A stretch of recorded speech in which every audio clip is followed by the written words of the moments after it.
The roar of machinery jolted me awake, a guttural snarl tearing through the early morning stillness. I stumbled out of bed, heart pounding, and threw open the curtains to a sight that turned my stomach. Bulldozers, their steel jaws gleaming in the dawn light, were ripping through the wooden fence my great-grandfather had built with his own hands. Beyond the splintering chaos stood Evelyn Harper, president of the Pinewood Estates Homeowners Association, her platinum blonde hair impeccable, her navy blazer crisp despite the dust swirling around her. She clutched a clipboard like a scepter, her lips curling into a triumphant sneer as she surveyed the destruction of my family's legacy. "Get off my land," I shouted, voice raw, as I bolted outside in nothing but flannel pajama pants and a faded t-shirt. My bare feet hit the cold grass, but the chill was nothing compared to the ice in my veins. Evelyn barely glanced my way, her gaze fixed on the crumbling fence line as if it were a personal VY Tory. She waved a stack of papers in the air, her manicured nails catching the light.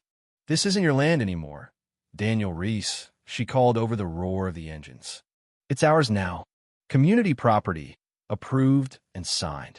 You should have read the fine print." I clenched my fists, the deed to our 7-acre plot burning a hole in my mind. It was locked in the safe upstairs, fully paid, legally registered, untouchable. Or so I'd thought. "This is my property," I yelled, storming toward her. 7 acres, deeded to my family since 1920. You can't just waltz in here and tear it down. Evelyn's smile tightened, a predator's grin that didn't reach her cold blue eyes. "Outdated paperwork doesn't hold up against modern surveys, Daniel. Move aside, or we'll move you." She stepped forward, and before I could react, she planted a hand on my chest and shoved me back. I stumbled, catching myself on the stump of an oak tree, one of the ancient giants my great-grandfather had planted, now reduced to a jagged wound in the earth. The bulldozers pressed on, gouging deep scars into the soil where my father used to teach me to ride a bike, where my grandmother once tended her rose garden. Evelyn pointed to a glossy blueprint pinned to her clipboard. "This is the site of our new community center, complete with a state-of-the-art gym and infinity pool. Your family's been squatting on this prime real estate for too long. Time to share." I pulled out my phone, hands trembling, and dialed 911. "Police. Now. Someone's destroying my property." The dispatcher promised a quick response, but when Officer Greg Callahan arrived 10 minutes later, he barely spared me a glance. He ambled over to Evelyn, exchanged a few quiet words, and returned with a shrug. "CIVYL matter," he said, adjusting his belt. "Take it up with the courts." I caught a glimpse of Evelyn slipping him a folded piece of paper, nothing overt, but enough to make my gut twist. Later, I learned his brother-in-law was the HOA's treasurer. As the day wore on, the destruction intensified. They felled 3 more oaks, their roots ripping free with an anguished groan, and began pouring concrete foundations where my childhood treehouse once stood. Neighbors gathered along the edges, some gawking, others whispering. Old Mrs. Callahano, relation to the officer, shuffled over, her cane sinking into the muddy ground. "They did this to the Millers 2 years back," she rasped. "Said their barn was on disputed land. Evelyn's got a knack for making boundaries disappear." That night, exhaustion gave way to desperation. I rummaged through the attic, dust motes dancing in the beam of my flashlight, until I found it, a battered metal box tucked behind a stack of my father's old fishing gear. The lid bore a faded label in his meticulous handwriting: "For Daniel, open only if the land is at risk." My pulse quickened as I pried it open. Inside was a yellowed envelope, sealed with wax, and a single sheet of paper folded tightly. I broke the seal and read, "Son, if you're reading this, the Harper family's finally made their play. They've coveted our land since the 1940 snot for the soil, but for what lies beneath, an aquifer feeding half of Grayson County. Your great-grandfather and I set a trap, a legal snare woven into the property's water rights. The 7 acres sit atop a restricted zone. Any construction near the aquifer's access points triggers penalties millions, by now, with inflation. The documents are in the county vault, under the Grayson Water Trust of 1952. Use them wisely. Dad, my breath caught. Water rights? I'd grown up hearing vague stories about the aquifer, how it kept our well full even during droughts, how it quietly sustained the region. But a legal trap? That was new. I grabbed my phone and called Ethan Brooks, our family lawyer and my father's old college roommate. Ethan, I need you to dig into the county water records. Discreetly. Evelyn Harper's building on my land, and I think she's about to step into something big. Ethan's voice sharpened. The Grayson Water Trust? Your dad used to joke about it, called it his ace in the hole. If it's what I think, it's a beast of a document. Ironclad. Give me a day. For the next week, I played the part of the defeated landowner. I stood on my porch each morning, coffee in hand, watching Evelyn strut around in her designer tracksuits, barking orders at the construction crew. She'd pause to taunt me, her voice dripping with condescension. You'll thank me when your property value skyrockets, Daniel. A community center right next door? You're welcome. I'd nod, force a tight smile, and secretly record every word, every felled tree, every slab of concrete poured over my family's history. Behind the scenes, Ethan was a whirlwind. He unearthed the trust documents dense, legal jargon spanning 20 pages, filed in 1952 and updated in 1978. The Grayson Water Trust granted limited water access to surrounding properties, but forbade any construction within 75 feet of the aquifer's 3 subsurface access points. One of those points lay directly beneath Evelyn's planned infinity pool. The penalty for violation? A base fine of due law, $300,000 in 1952 dollars, adjusted annually for inflation, plus 6 Fantram daily compounding interest for continued breach. Ethan ran the numbers. As of March 2025, a single violation clocked in at due law $12.7 million, with daily penalties now exceeding due law $760,000. We've got her, Ethan said over the phone, his excitement palpable. But we need to time this right. Let her dig herself deeper literally. The more she builds, the higher the damages. Just don't let them breach the aquifer's clay cap. That's a whole other mess. Evelyn's confidence swelled with each passing day. She started hosting tours for prospective buyers, her heels clicking against the fresh concrete as she pitched Pinewood's new elite enclave. I overheard her one afternoon, schmoozing a couple in their 30s. We're elevating this neighborhood, upgrading properties that don't meet our VY shown. Her eyes slid toward my weathered farmhouse, disdain flickering across her face. I kept my head down, but my neighbor, Ja VY Ruiz, slipped me a USB drive later that night. HOA minutes, he whispered. Evelyn's been plotting this for 3 years. Falsified surveys, backroom deals ruthless. The VY Denke piled up. Mrs. Callahan found faded photos of our original property markers, snapped in the 1960s before they mysteriously shifted. Ja VY's sister, a paralegal, dug up emails showing Evelyn had pressured the county surveyor into redrawing lines, bribes thinly veiled as consulting fees. Even Officer Callahan's wife, fed up with her husband's complicity, mailed me an anonymous envelope stuffed with forged HOA approval forms, Evelyn's signature scrawled across each one.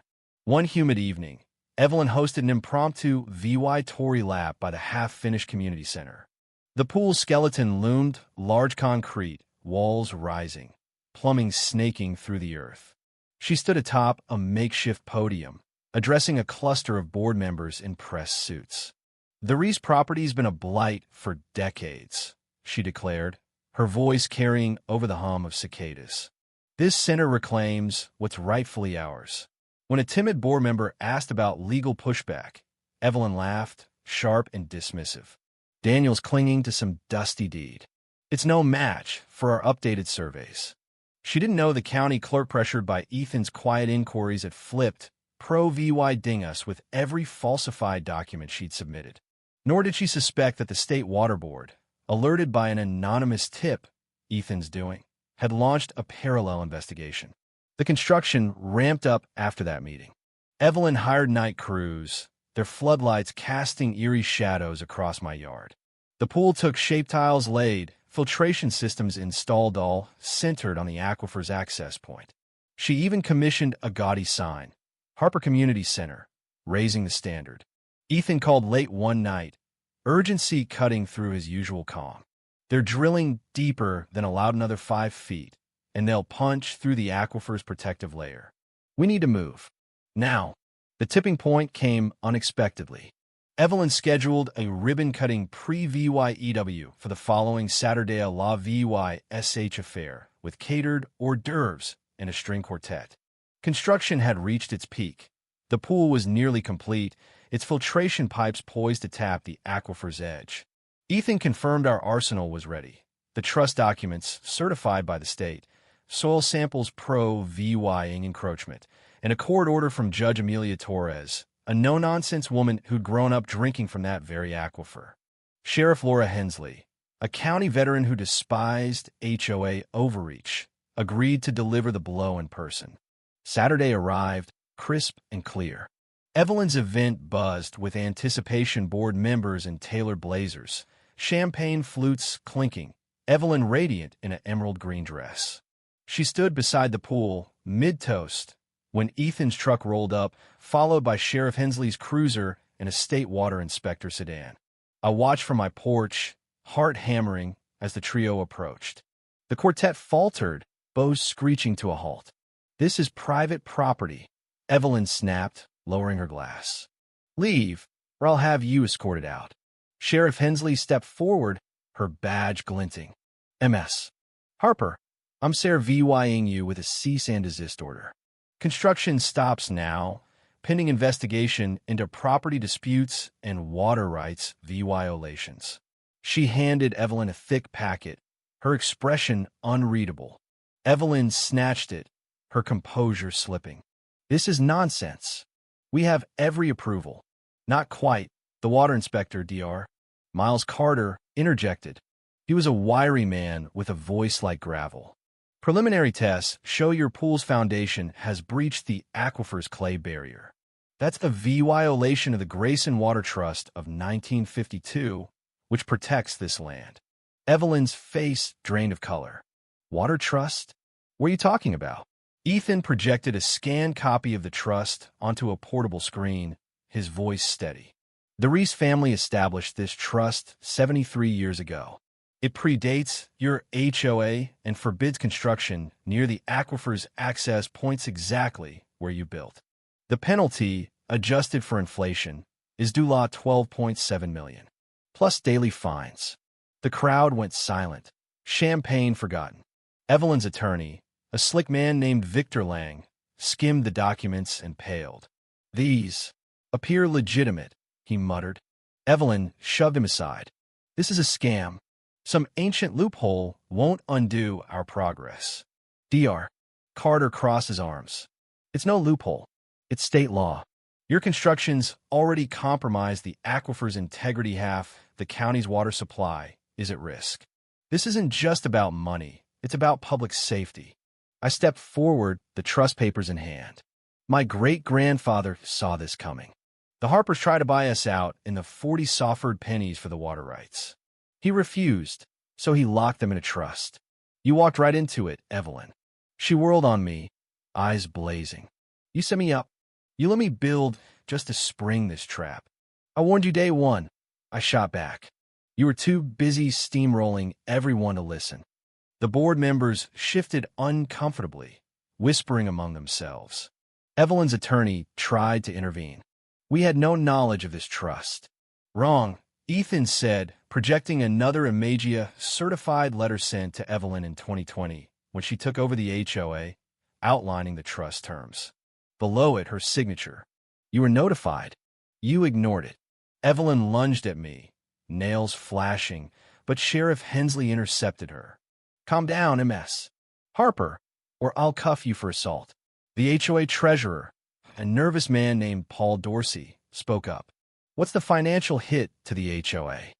I let the question hang before answering.